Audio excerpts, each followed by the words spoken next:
Welcome back, everyone. I'm going to be summarizing a horror thriller movie called Escape Room. Leave us a like and subscribe if you haven't already. Spoilers ahead. The film opens with a panicked man, who we later find out is Ben, falling through a ceiling grate into an old-fashioned study. Ben finds a door with a puzzle on the wall that requires him to slide 4 numbers into position to open. When he moves one of the numbers on the puzzle, the wall opposite the exit begins to move towards Ben, crushing everything in its path. Ben frantically searches for clues around the room and moves the numbers on the door into position. But the wall continues to move. Ben is trapped between the 2 walls, and his leg is punctured by a sharp stick. The film then cuts to 3 days earlier in Chicago, Illinois, before we can see Ben's death. Zoe is in a college lecture hall. Her professor asks a question that she knows the answer to, but she is too shy to speak up. After class, her professor tells her that she needs to learn to speak up and challenges her to do something that scares her over Thanksgiving break. She goes back to her dorm room and refuses to join the dorm party. As her roommate leaves for Thanksgiving break the next morning, she finds a package for Zoe outside their room. Inside is a note from her professor and a black puzzle box. Jason is a hotshot stock trader. He gets a call from a happy client offering him a vacation to Fiji, and he later receives a note from the client along with the same kind of black puzzle box Zoe received. Ben is a stock boy at a grocery store who is denied a promotion to cashier because his boss says it would be bad for business. As the boss leaves, the boss apologizes. The next morning, Ben arrives at work and finds a note from his boss and a black puzzle box on his workstation. Zoe, Jason, and Ben each manage to open their puzzle boxes. Zoe figures it out on her own. Jason uses a YouTube tutorial, and Ben stumbles across the solution by accident after trying to smash the box with a hammer. Inside is a card inviting them to Minos Escape room, where the first person to escape the room will earn $10,000. Ben stands outside the Minos building smoking when Amanda arrives. She enters the lobby and checks in with the guard, who requires that she turn in her cell phone so pictures of the room aren't posted online. As she walks to the elevator, the guard thanks her for her service and Amanda appears perturbed. Danny joins Amanda in the elevator. Amanda and Danny enter the waiting room where Jason, Zoe, and Mike are already waiting. Ben joins them and the group chats while waiting for the game to start. Danny reveals that he's been to over 90 escape rooms. Ben gets tired of waiting for the game to start and wants to go outside and smoke. When he tries to open the door, the handle breaks off in his hand and Danny realizes that the game has started. Where the handle broke off is now an oven dial, and the group begins searching for clues. Amanda sees that all the magazines in the room were sent to a Dr. Wu Tan Yu. Mike flips through the books on the shelf and finds a screwdriver in a copy of Fahrenheit 451. Zoe turns the oven dial to 451 degrees and heating panels around the room turn on and begin heating the room. Amanda gets anxious and asks the person sitting behind a frosted glass window for a clue. Zoe realizes that the voice they keep hearing from behind the window is a recording. Jason picks up a snow globe with a sailboat inside of a shelf and looks disturbed before putting it back down. Ben takes a fire extinguisher off the wall, which turns on more heating panels. The fire extinguisher is fake, but Zoe pulls the pin out and finds a key to open the frosted glass window. Inside is a mannequin holding a phone. The phone rings and Jason answers. The voice tells them to follow the rules. When Jason hangs up the phone, more heating panels turn on. As the room gets hotter, Amanda panics. Zoe gets a glass of water from the water cooler to calm her down. Zoe notices a sign on the wall that says to use the coasters. She presses down on one of the coasters on the coffee table, and the painting on the wall moves to reveal an air duct. Zoe figures out that all 6 of the coasters need to be pressed down to keep the painting from blocking the air duct. Zoe, Danny, Ben, Amanda, and Mike press the coasters down while Jason crawls into the duct. He finds a grate that leads into another room, but needs the screwdriver from Mike, who joins him in the duct, to open the grate. Zoe tells Amanda to go next while she, Danny, and Ben hold the coasters down. Zoe figures out that they can fill the water glass to the top using the water cooler, and they will be heavy enough to hold the coasters down. Amanda panics in the duct and flashes back to crawl out of a military Humvee in the desert after an IED blast. Ben and Danny tell Zoe to go help Amanda while they fill glasses. Zoe calms Amanda down and they continue through the duct. Ben and Danny are only able to fill 5 glasses before the water cooler is empty because Amanda drank a glass earlier.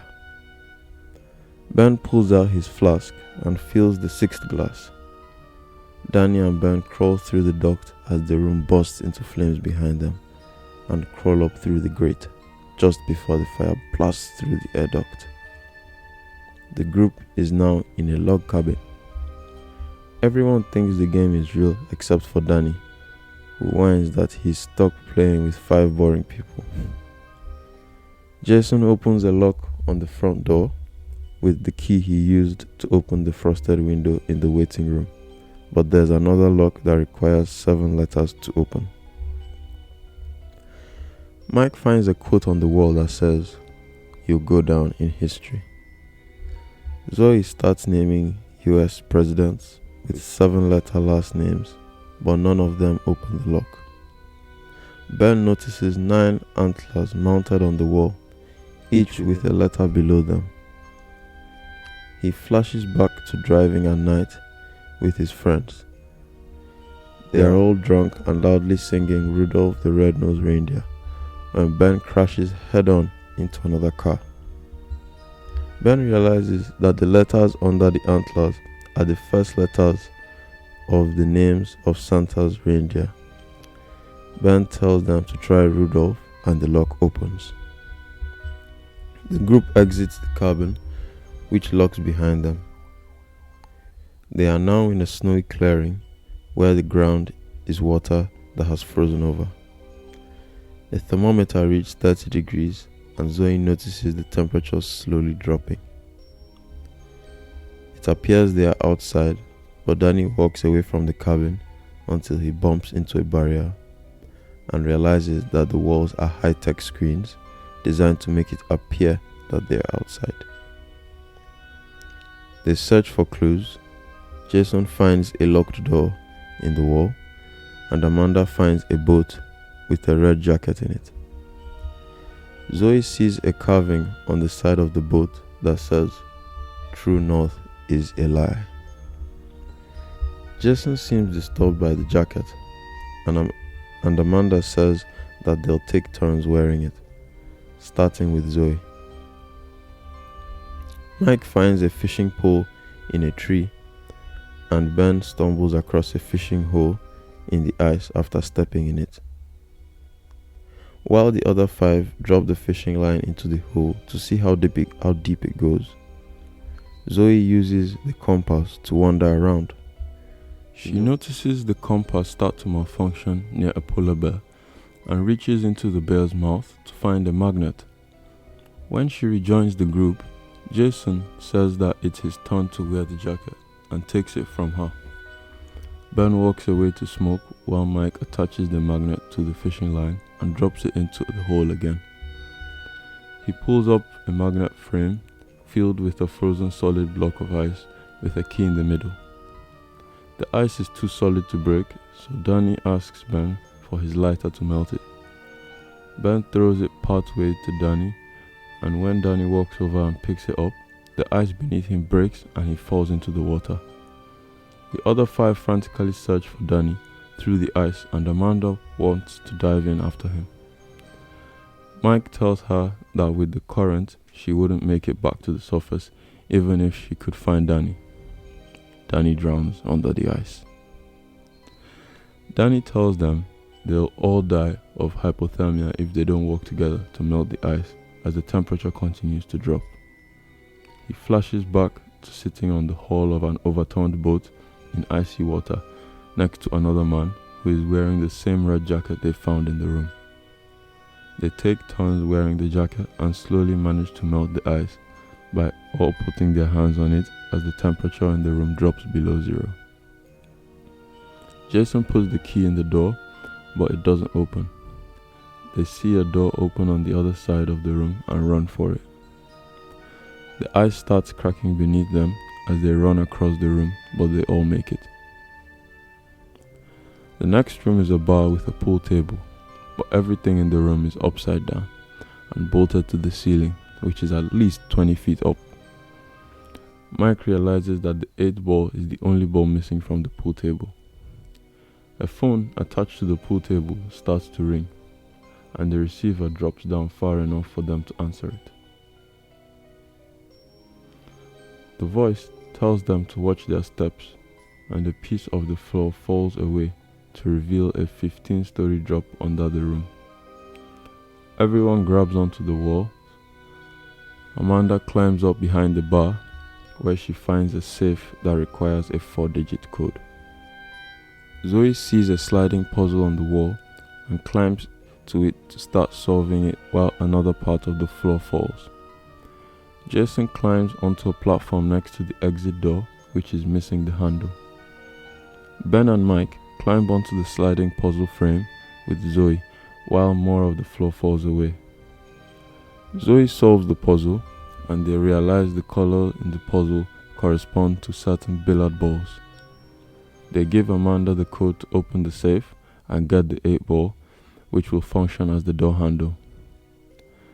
The sliding puzzle frame starts to come away from the wall due to their combined weight. Zoe falls onto a section of the floor below the puzzle and is dazzled by the impact.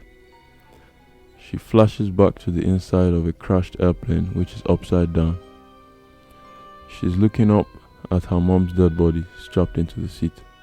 Jason jumps down and helps Zoe onto the platform and climbs up just before the section of the floor falls. Ben and Mike climb onto the platform with them. Amanda puts the 8 ball in her pocket and jumps from the bar to the pool table, where she has to use her arms to pull herself along the edge until she can get her legs up. The ball falls out of her pocket into the last remaining section of floor that starts to roll towards the edge. Amanda jumps down, grabs the ball and throws it to Jason just before the floor falls. She grabs the hanging phone cord and Ben tries to reach her with a pool cue, but the cord snaps and she falls to her death. Zoe is devastated and Ben tries to comfort her while Jason pushes ahead into the next room. The 4th room is filled with 6 hospital cubicles. Zoe, Ben, Mike and Jason each recognize the cubicles as replicas of the hospital rooms they were in after their accidents. Zoe was the sole survivor on a plane crash in Vietnam that killed her mom. Mike was the sole survivor of a mine cave in the West Virginia that killed his brother. Ben was the sole survivor of a drunk driving accident that killed all his friends, and Jason was the sole survivor of a boat overturning in icy water. Jason says that he and his friends took turns sharing a red jacket until his friend decided to swim for help on the second day. Jason remained with the boat and was rescued on the third day, but his friend was never found. The group finds files on Amanda and Danny that tell them Amanda was the sole survivor of an IED blast in Iraq, and Danny was the sole survivor of a carbon monoxide leak that killed his family. They realize the designer knows everything about them. Zoe realizes that they were chosen because they were all sole survivors, and whoever designed the escape rooms wanted to see which of them would ultimately survive. A TV turns on and starts a 5-minute countdown. The video shows an open heart surgery and says they need to put their hearts into it. Zoe says they should stop playing along with the game since the designer clearly wants there to be one sole survivor on the end. She starts destroying all the cameras in the room. Jason, Mike, and Ben realize that the X-rays they found spell EKG in sign language. Jason finds the EKG machine and notices canisters of poison that will be released into the room once the countdown is up. Jason thinks they need to use the EKG machine to measure a very high heart rate. Ben's heart rate isn't high enough, so Jason attaches the machine to Mike. While Ben tries to get Zoe to calm down and walk with them, Jason convinced Mike that his heart rate needs to be higher and they need to use a defibrillator on his heart. Jason shocks Mike twice with the paddles until his heart rate is over 200. Mike flatlines and Ben performs CPR to try to revive him, but is unsuccessful. Jason realizes the EKG also needs to measure a low heart rate before the door will open. Jason attaches the machine to himself and calms himself until his heart rate drops below 50 and the door opens. The countdown ends and poisonous gas starts to fill the room. Ben begs Zoe to follow him and Jason out of the room, but she refuses because she is still breaking cameras and is convinced that that is the solution. Jason and Ben leave and Zoe smashes the last camera. Zoe collapses on the floor and starts foaming at the mouth. Jason and Ben enter the fifth room, which is completely covered in a black and white checkered pattern over the walls, floor, ceiling, and furniture. Ben yells at Jason for killing Mike and realizes that Jason killed his friend on the boat so he wouldn't have to share the jacket. Jason flashes back to fighting his friend on the boat, drowning him and letting his body drift away so Jason could use the jacket and survive. Jason tells Ben that he can't take the moral high ground because he's responsible for his friends dying in the car crash. Jason says that survival is the only thing that matters. Ben angrily walks away and finds a hatch in the floor. It's too heavy to open alone, and they have to work together to open it. They get the hatch open and notice a substance on their hands from the handle. They start hallucinating and see a message under the hatch that tells them the antidote is in the room. Ben finds the antidote, but there is only one dose. Jason attacks him to get the antidote, and they fight as the floor rotates until Ben kicks Jason's head into a table corner and he dies. Ben uses the antidote on himself, drops down into the hatch, and kicks through a grate in the floor. This brings us to the room at the beginning of the movie.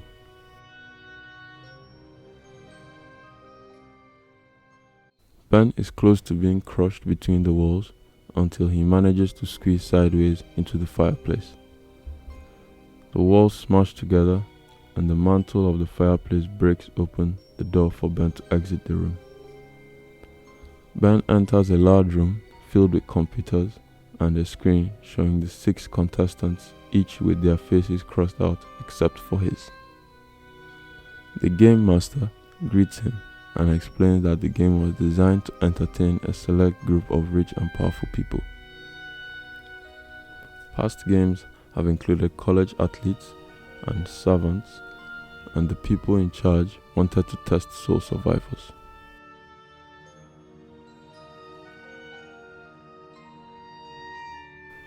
Two workers in hazmat suits enter the hospital escape room where they are ordered to clear out Mike and Zoe's bodies. They notice a breathing tube hanging from the ceiling. Zoe, who used the breathing tube to survive after destroying the cameras, attacks them from behind with an IV stand, knocks them out, steals a gun, and exits the room. Ben asks the game master if he can leave since he won the game, and the game master says yes, then starts to strangle him with a wire. Ben pulls the stick out of his wounded leg and stabs the game master, who drops the wire. The game master climbs on top of Ben to finish choking him, but looks up and notices a computer saying system override. While the screen showing the 6 original contestants changes to list the game master, Ben, and Zoe as being in play.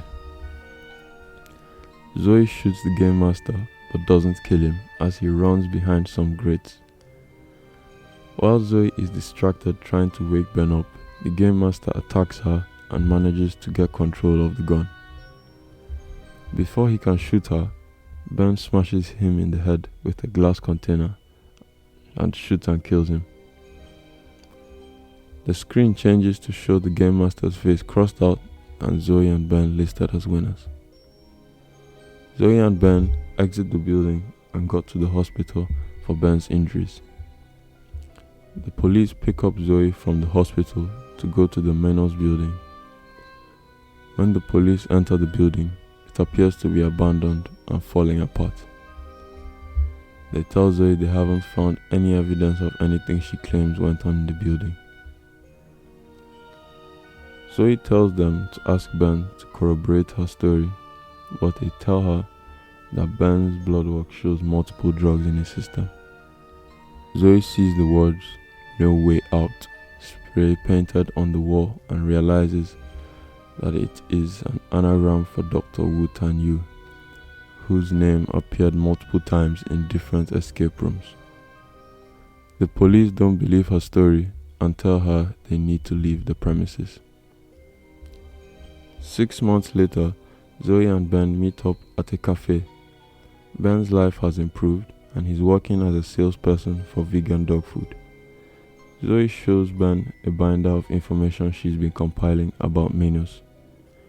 There are articles about the deaths of Amanda, Mike, Jason, and Danny that cover up their true place and cause of death. Danny drowned in Lake Michigan. Jason died in a motorcycle accident. Amanda died after falling during a solo rock climb.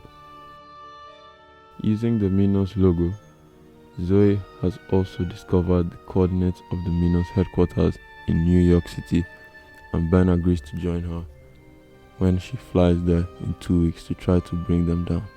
The film cuts to a plane in distress with one of the engines on fire. The flight attendants are frantically searching for clues to help them get into the cockpit. They get inside the cockpit but are too late to make the plane pull up before it crashes into the ground. The camera cuts away to show that the plane is actually suspended inside a warehouse, and the flight attendants and passengers are employees of Minos, testing out an escape room scenario. A figure in shadows appears on a screen and asks an employee what the chances of survival is. He's told it's only 4%. The figure tells the employee that he wants it to be more survivable since it's no fun if the participants don't have a chance.